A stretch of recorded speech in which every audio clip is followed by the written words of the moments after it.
Friends, ഞാൻ ഇന്ന് അക്കിനി പറ്റിയ കുറുക്കൻ്റെ കഥ പറയാൻ പോവാണ്. നിങ്ങളത് കേൾക്കണം. ഒരു ദിവസം കാട്ടിന്ന് ഒരു കുറുക്കൻ കാട് വിട്ട് നാട്ടിലിറങ്ങി. അപ്പോഴാണ് മെല്ലെ മെല്ലെ മെല്ലെ മെല്ലെ നടന്നു പോയപ്പോൾ കർഷകക്കാരൻ്റെ വീട്ടിൽ പോയപ്പോൾ കുറച്ച് അപ്പുറത്ത് പോയപ്പോഴാണ് ആടുകൾ, കോഴികൾ അവിടെ കുറച്ച് വിറക് കഷ്ണങ്ങൾ ഉണ്ടായിരുന്നു. മെല്ലെ മെല്ലെ പതുങ്ങി ചെന്നപ്പോൾ ആ വിറക് കഷ്ണങ്ങൾ താഴെ വീണു. ശബ്ദം കേട്ടപ്പോൾ ബൗ ബൗ ബൗ എന്ന് കുരച്ച് ഒരു നായക്കൾ വരുന്നു. ആ ഗോമായു കുറുക്കൻ ഓടി ഒരലക്കുകാരൻ്റെ ഉജാലവെള്ളത്തിൽ പോയി വീണു. അപ്പോൾ ഗോമായു നിറം മാറി ഒരു നീലക്കുറുക്കനായി. അപ്പോൾ ഗോമായു തിരിച്ച് കാട്ടിലേക്ക് പോയി. കാട്ടിൽ പോയിട്ട് ഒരു പാറപ്പുറത്തിരുന്ന് ഉറങ്ങിപ്പോയപ്പോൾ എണീച്ചു നോക്കിയപ്പോൾ വിചിത്രമായൊരു കാഴ്ച കണ്ടു. ആന, കുതിര, പുലി, അങ്ങനെ കുറേ മൃഗങ്ങൾ.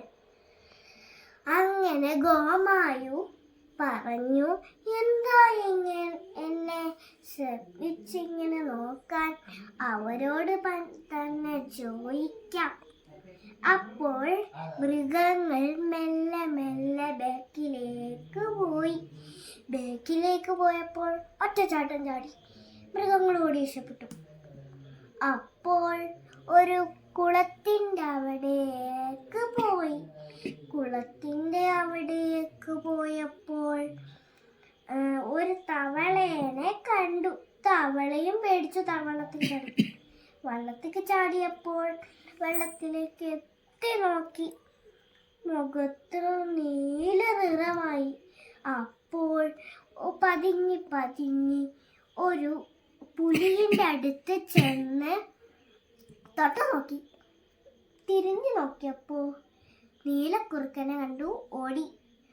ഒരാനേനെ കണ്ടു. ആനേനെയും കണ്ടപ്പോൾ അങ്ങോട്ട് നോക്കി. ആനയും പേടിച്ചു ഓടി. അപ്പോൾ കുറേ മൃഗങ്ങളുടെ അടുത്തേക്ക് പോയി. അവരും പേടിച്ചു ഓടി. അപ്പോൾ പറഞ്ഞു, നിങ്ങൾ ആരും പേടിക്കണ്ട. നിങ്ങളെ രാജാവാക്കാൻ വനദേവത എന്നെ നേരിട്ട് അയച്ചിരിക്കുകയാണ്. ഞാൻ നിങ്ങളെ വെറുതെ വിടാം.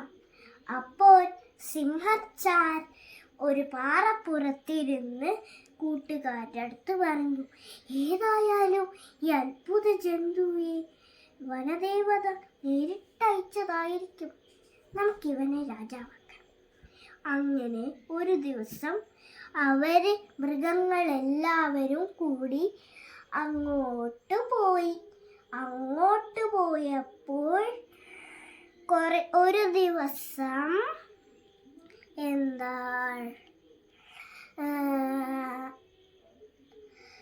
സിംഹവും പുലിയും അവരുടെ കാവൽക്കാരായിട്ട് പാറപ്പുറത്ത് 2 സ്ഥലത്തും നിന്നു.